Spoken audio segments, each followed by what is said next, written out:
Welcome to this video on protecting groups used in retrosynthetic approach to organic synthesis. I am Dr. Bharti Patel from the Department of Chemistry from Shri Maniklal M. Patel Institute of Sciences and Research of Kadish Sarva Vishwavidyalaya, Gandhinagar. Protecting groups are important in organic synthesis. In this video, I will do introduction of protecting groups, take one or two examples and understand protecting groups. Then we will define and see the qualities of a good protecting group.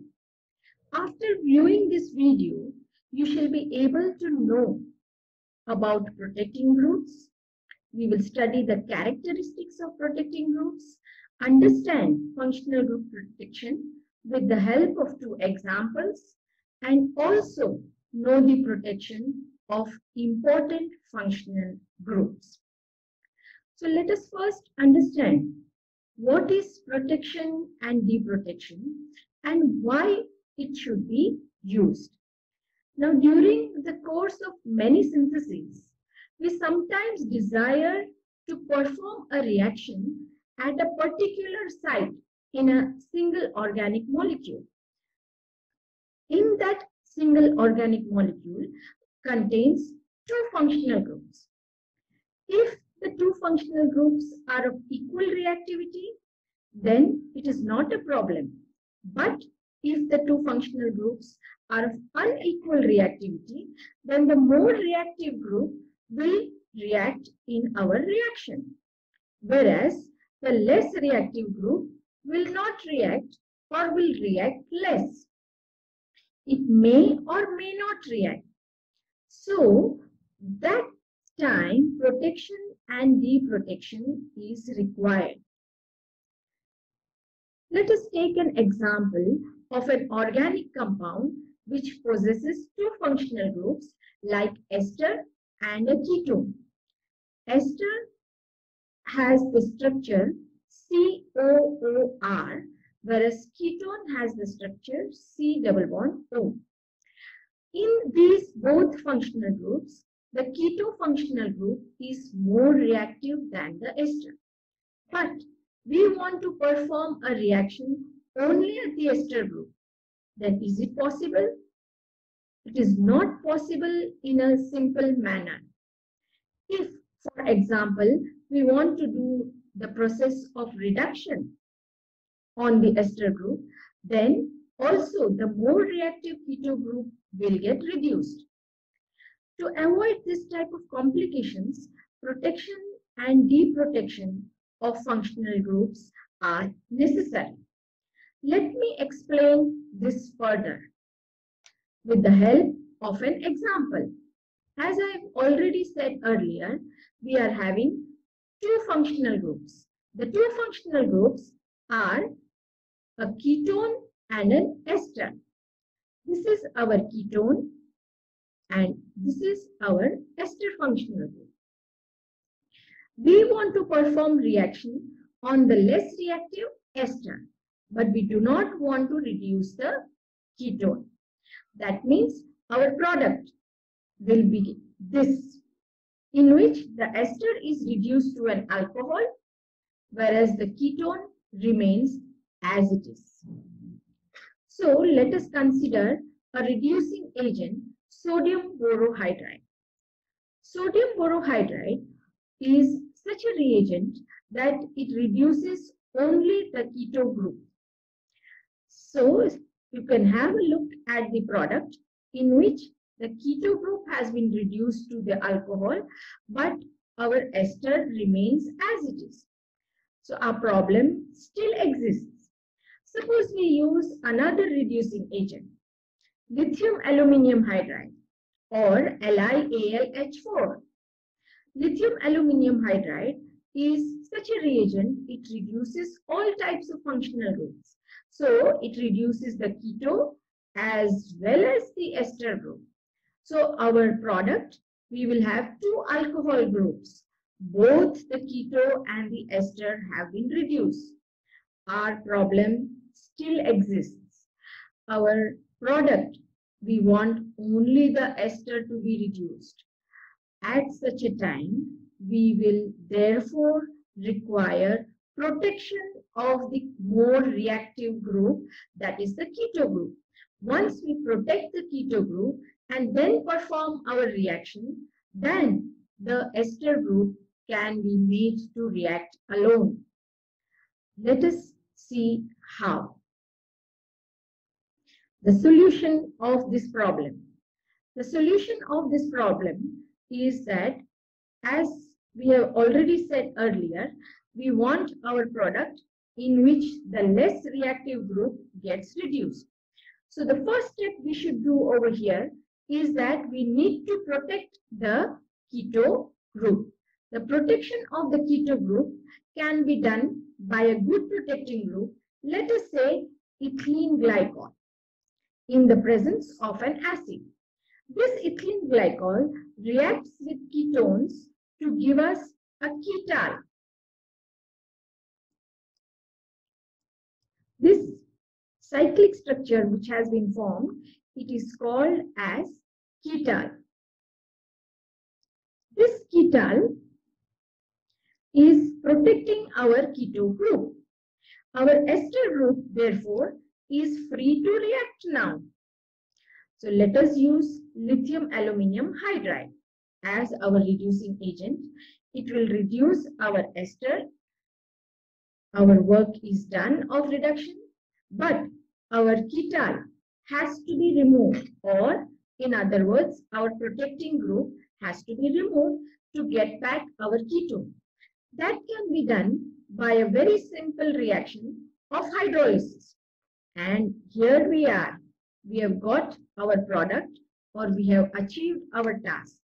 So protection and deprotection can be used in reactions where we want the less reactive functional group to react. That can be done by increasing our reaction steps by 2. In the first step, we have to do protection, then we have to do our reaction, and then we have to deprotect that functional group. So by increasing only 2 reaction steps, we can achieve our product.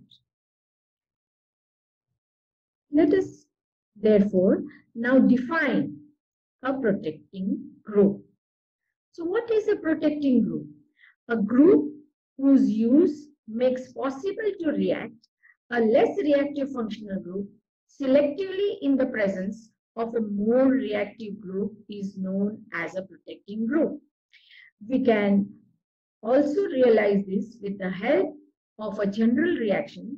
Let us say RFG is our free functional group, which is reactive.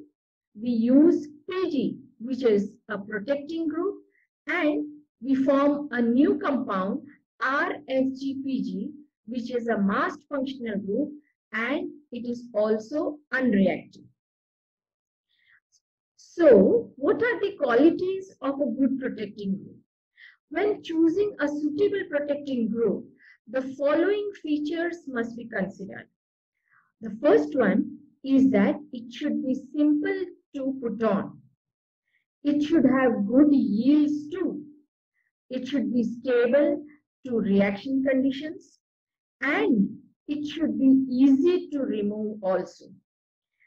Ketal, which we have seen in the earlier example, satisfies all these above criteria, and therefore it is a good protecting group.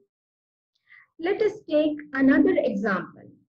In this example, 3-oxocyclohexane carboxylic acid, methyl ester, undergoes reduction with lithium aluminium hydride to 3-hydroxy methyl cyclohexane.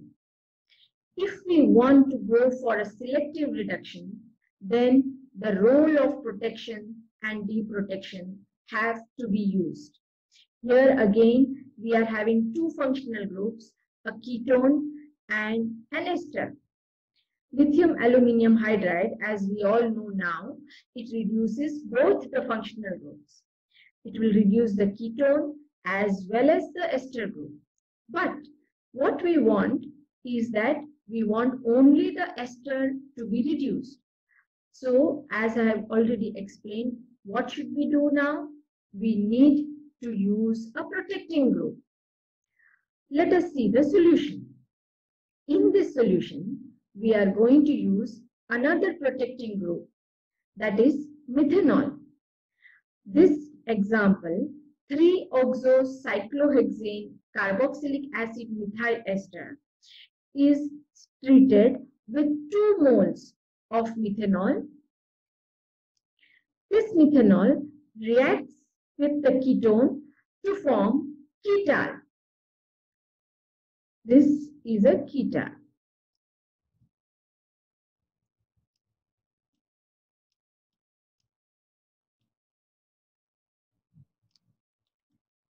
And hence the ketone group is protected.